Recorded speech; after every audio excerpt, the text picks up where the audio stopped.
Hi எல்லோருக்கும் வணக்கம். நம்ம எல்லோருக்குமே சாதத்தோட பருப்பு பொடி, நெய் சேர்த்து சாப்பிடுறது ரொம்பவே பிடிக்கும். ஆனா, அந்த பருப்பு பொடி வேணும் அப்டின்னா, நம்ம எல்லாருமே ஹோட்டல்ல போய் சாப்பிடும்போது மட்டும் தான் அத அனுபவிக்க முடியும்.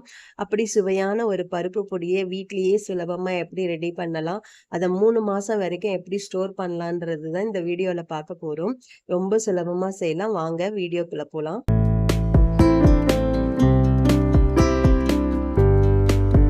இப்ப அடுப்புல ஒரு பேன் வச்சுட்டு, அதுல 1/2 கப் அளவுக்கு துவரம் பருப்பு சேர்த்துக்கோங்க.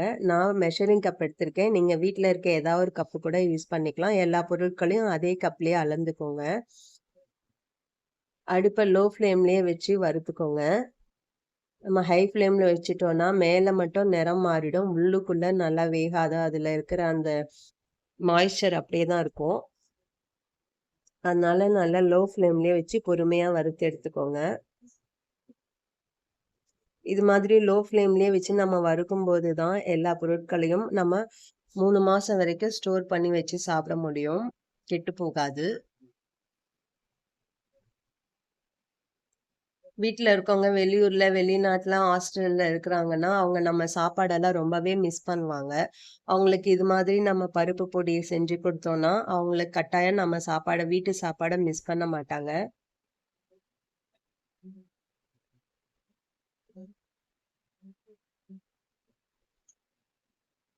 நல்லா வறுபட்டுருச்சு. இப்ப இத ஒரு பிளேட்டுக்கு மாத்தி ஆற வச்சிடலாம். இப்ப அதே பேன்லயே 1/2 கப் அளவுக்கு கடலை பருப்பு சேர்த்துக்கோங்க.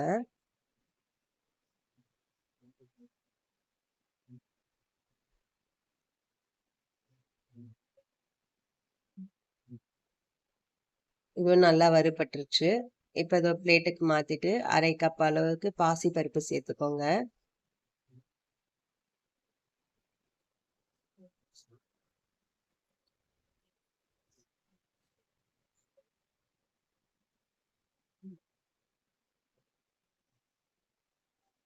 நல்ல கலர் மாறிடுச்சு. இப்ப இத பிளேட்டுக்கு மாத்திட்டு அதுலயே 1/2 கப் அளவுக்கு பொட்டுக்கடலை சேர்த்துக்கோங்க. உங்களுக்கு பருப்பு பொடி ரொம்ப மாவு கன்சிஸ்டன்சி வேணும் அப்டின்னா, நீங்க பொட்டுக்கடலைய இன்னும் கொஞ்சம் கூட சேர்த்துக்கலாம்.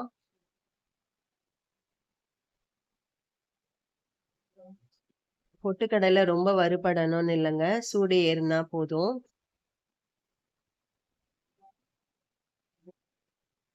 இப்ப நல்லா சூடா இருக்கு. இப்ப இத ஒரு பிளேட்டுக்கு மாத்திருவோம். இப்ப 1/4 கப் அளவுக்கு உளுத்தம் பருப்பு சேர்த்துக்கோங்க. நீங்க இவ்வளவு நாள் எல்லா பொருட்களையும் அளந்தீங்க இல்லையா? அந்த கப்புலயே 1/2 கப் எடுத்திருப்பீங்க. இப்ப 1/4 கப் எடுத்துக்கோங்க. நீங்க கருப்பு உளுந்து இருந்தா கூட சேர்த்துக்கலாம். இன்னும் டேஸ்ட்டா தான் இருக்கும். என்கிட்ட இல்லாததால நான் வெள்ள உளுந்து சேர்த்துக்கிறேன்.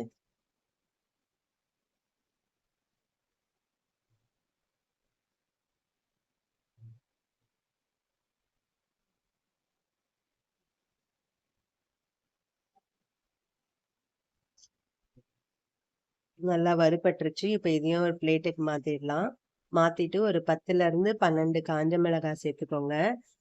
சேர்க்கும்போது காம்போட சேர்த்துக்கோங்க. ஏன்னா நம்ம காம்ப கிள்ளிட்டு சேர்த்தோம்னா, உள்ள இருக்கிற விதைகள் வெளிய வந்துருச்சுன்னா, நமக்கு காரத்தன்மை குறைஞ்சிரும். இது நல்லா வறுத்துட்டு, அதுக்கப்புறமா நம்ம எடுத்துக்கலாம். நான் ஒரு 9 நார்மல் காஞ்ச மிளகாயும், மீதி 3 வந்து நான் காஷ்மீரி மிளகாயும் சேர்த்திருக்கேன். மிளகாய் நல்லா உப்பி வந்ததும் இதையும் பிளேட்டுக்கு மாத்திடலாம். இப்ப 1/2 கை அளவுக்கு கறிவேப்பிலை சேர்த்திருக்கேன். நல்லா ஃப்ரெஷ்ஷான கருவேப்பிலைய நல்லா வாஷ் பண்ணிட்டு, அத நல்லா ட்ரை பண்ணி எடுத்து வச்சிருக்கேன். அந்த கருவேப்பிலைய சேர்த்துக்கிறேன். நீங்க ஃப்ரெஷ்ஷான கருவேப்பில இருந்தா கூட தண்ணி இல்லாம சேர்த்துக்கோங்க. நான் இது மாதிரி கருவேப்பிலை எப்பவுமே நல்லா ஃப்ரெஷ்ஷா கிடைக்கும்போது, நெறைய இருக்கும்போது, இது மாதிரி வாஷ் பண்ணி, நல்லா ட்ரை பண்ணி ஒரு கண்டெய்னர்ல எடுத்து வச்சுப்பேன். அந்த கருவேப்பில தான் இப்ப யூஸ் பண்ணியிருக்கேன். இது கூடவே தேவையான அளவுக்கு கல் உப்பு சேர்த்துக்கோங்க. நம்ம உப்பையும் சேர்த்து நல்லா வறுத்துட்டு தான் நம்ம அரைக்கிறோம். உப்பு சேர்த்த பொருள் என்னைக்குமே கெட்டு போகாதுங்க. அதனால நம்ம 3 மாசம் வரைக்கும் சூப்பரா வச்சு சாப்பிடலாம். கெட்டே போகாது. ஃப்ரிட்ஜ்ல வைக்கணும்னு கூட அவசியம் இல்லங்க. கருவேப்பிலை இது மாதிரி ஒடியிற அளவுக்கு நல்லா வறுத்துக்கோங்க.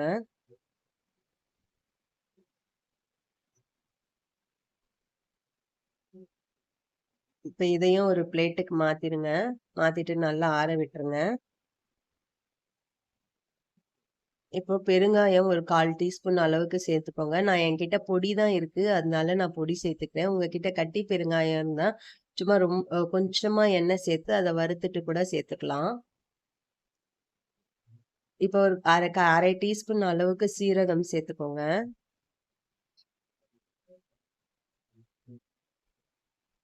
சேர்த்து இதையும் நல்லா வறுத்துக்கோங்க. நான் எல்லா பொருட்களையும் லோ ஃப்ளேம்ல தாங்க வச்சு வறுத்துருக்கேன்.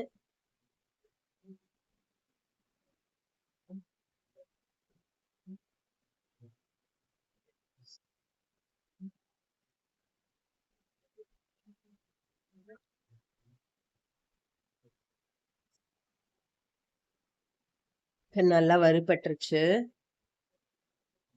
இப்ப இத பிளேட்டுக்கு மாத்திடலாம். இப்போ 1/4 டீஸ்பூனோட ரொம்ப ஒரு 2, 3 ட்ராப் தான் நெய் சேர்த்துருக்கேன். நீங்க வேணா எண்ணெய் கூட சேர்த்துக்கலாம். ஒரு 10 பல்லு பூண்டு தோல் உரிச்சுட்டு தட்டிட்டு சேர்த்துக்கோங்க. இத நல்லா கோல்டன் ப்ரவுன் வர வரைக்கும் நல்லா வறுத்துக்கணும். பூண்டுல இருக்கிற அந்த ஈரத்தன்மை போறது அளவுக்கு நம்ம நல்லா வறுத்துக்கணும். பாருங்க சூப்பரா வறுத்துட்டோம். இப்ப எல்லா பொருட்களும் நல்லா வறுத்தெடுத்துட்டோம். நல்லா முழுமையா ஆற வச்சுட்டு தான் அரைக்கணும். சூடோட அரைக்கும்போது அது ஒரு மாதிரி திரி திரியா ஆகிடும். ஸ்டோர் பண்ணி வைக்கும்போது கெட்டு போக வாய்ப்பு இருக்கு. இப்போ மிளகாயில இருக்கிற காம்ப நீக்கிடுங்க.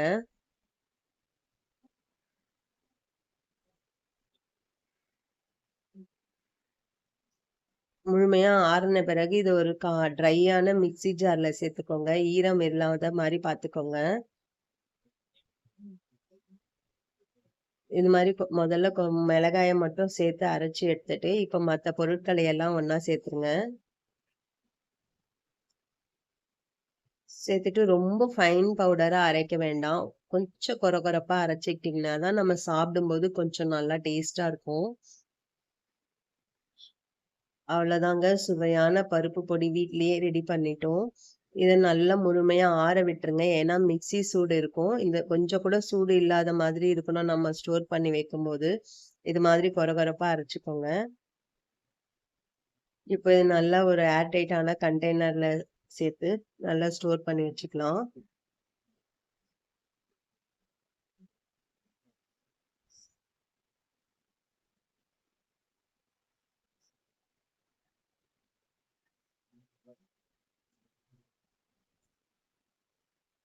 அவ்வளோதான் சூப்பரான பருப்பு பொடி வீட்லயே ஹோட்டல் ஸ்டைல்ல ரெடி பண்ணியிருக்கோம். நல்லா வாசமா இருக்குங்க. இது 3 மாசம் ஆனாலும் கெட்டே போகாது. நம்ம ஃப்ரிட்ஜ்ல வைக்கணும்னு அவசியம் இல்ல. செல்ஃப்ல வச்சே ஸ்டோர் பண்ணிக்கலாம். நல்ல சூடான சாதத்துல ஒரு 2 டீஸ்பூன் இந்த பருப்பு பொடிய சேர்த்துட்டு, கொஞ்சம் நெய் சேர்த்து சாப்பிடும்போது சூப்பரா இருக்குங்க. நீங்களும் செஞ்சு பாருங்க. செஞ்சு பார்த்துட்டு எப்படி வந்ததுன்னு கமெண்ட் பண்ணுங்க. வீடியோ பிடிச்சிருந்தா லைக் பண்ணுங்க, ஷேர் பண்ணுங்க. இன்னும் நீங்க cook with Sujini channel subscribe பண்ணலன்னா, சப்ஸ்கிரைப் பண்ணிக்கோங்க. மினிமம் குவான்டிட்டில செய்யும்போதும், மேக்ஸிமம் லவ்வோட செய்யும்போது சமையல் சுவையாவே இருக்கும். நாளைக்கு இன்னொரு வீடியோல சந்திக்கிறேன். பாய்.